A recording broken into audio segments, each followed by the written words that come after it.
Wow! कुशल भुटले चीन विरुद्धमा एकै ओभरमा 6 छक्का प्रहार गरेका छन्। कुशल भुटले चीन विरुद्ध 35 बलमा शतक पुरा गरेका छन्। उनी नेपालको सबैभन्दा छिटो टी20 अन्तर्राष्ट्रिय शतक रेकर्ड भने तोड्न चुकेका छन्। यसअघि 2023 मा कुशल मल्लले मङ्गोलिया विरुद्ध एसियन गेममा 34 बलमा शतक बनाएका थिए। कुशलले 35 बलमा शतक टी20 अन्तर्राष्ट्रिय 5औं छिटो शतक हो।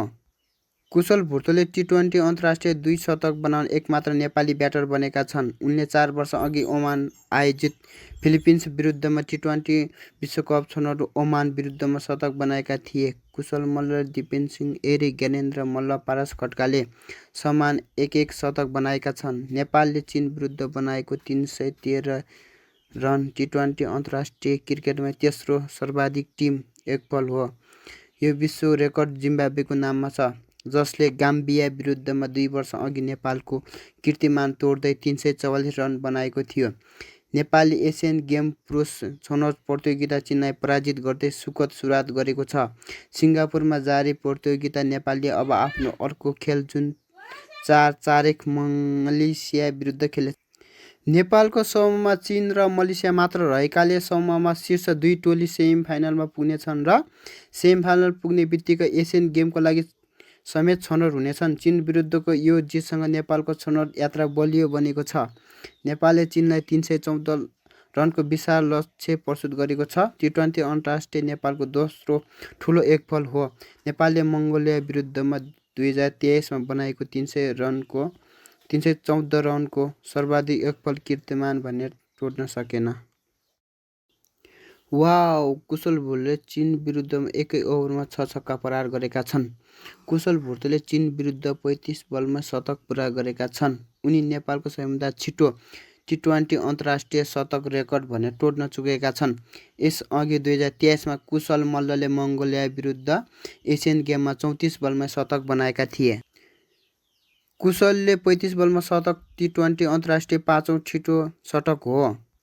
कुशल भुटले टी20 अन्तर्राष्ट्रिय 2 शतक बनाउने एकमात्र नेपाली ब्याटर बनेका छन्। उनले 4 वर्ष अघि ओमान आयोजित फिलिपिन्स विरुद्धमा टी20 विश्वकप छनौट ओमान विरुद्धमा शतक बनाएका थिए। कुशल मल्ल, दिपेन सिंह, एरिक, ज्ञानेन्द्र मल्ल, पारस खड्काले समान एक शतक बनाएका छन्। नेपालले चीन विरुद्ध बनाएको 313 रन टी20 अन्तर्राष्ट्रिय क्रिकेटमा तेस्रो सर्वाधिक टिम एकफल हो।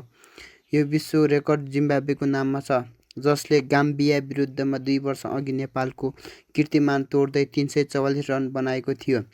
नेपालले एसियन गेम पुरुष छनौट प्रतियोगिता चीनलाई पराजित गर्दै सुखद सुरुवात गरेको छ। सिङ्गापुरमा जारी प्रतियोगिता नेपालले अब आफ्नो अर्को खेल जुन 4-4 मलेसिया विरुद्ध खेले। नेपालको समूहमा चीन र मलेसिया मात्र रहेकाले समूहमा शीर्ष 2 टोली सेमिफाइनलमा पुग्नेछन् र सेमिफाइनल पुग्ने बित्तिकै एसियन गेमको लागि समेत छनौट हुनेछन्। चीन विरुद्धको यो जितसँग नेपालको छनौट यात्रा बलियो बनेको छ। नेपालले चीनलाई 314 रनको विशाल लक्ष्य प्रस्तुत गरेको छ। टी20 अन्तर्राष्ट्रिय नेपालको दोस्रो ठुलो एकफल हो। नेपालले मङ्गोलिया विरुद्धमा 2023 मा बनाएको 314 रनको सर्वाधिक एकफल कीर्तिमान भने तोड्न सकेन। कुशल भुटले चीन विरुद्धमा एकै ओभरमा 6 छक्का प्रहार गरेका छन्।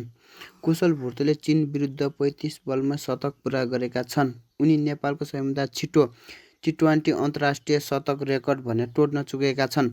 यसअघि 2023 मा कुशल मल्लले मङ्गोलिया विरुद्ध एसियन गेममा 34 बलमा शतक बनाएका थिए। कुशलले 35 बलमा शतक टी20 अन्तर्राष्ट्रिय 5औं छिटो शतक हो। कुशल भुटले टी20 अन्तर्राष्ट्रिय 2 शतक बनाउने एकमात्र नेपाली ब्याटर बनेका छन्। उनले 4 वर्ष अघि ओमान आयोजित फिलिपिन्स विरुद्धमा टी20 विश्वकप छनौट ओमान विरुद्धमा शतक बनाएका थिए। कुशल मल्ल, दिपेन सिंह, एरिक, ज्ञानेन्द्र मल्ल, पारस खड्काले समान एक शतक बनाएका छन्। नेपालले चीन विरुद्ध बनाएको 313 रन टी20 अन्तर्राष्ट्रिय क्रिकेटमा तेस्रो सर्वाधिक टिम एकफल हो।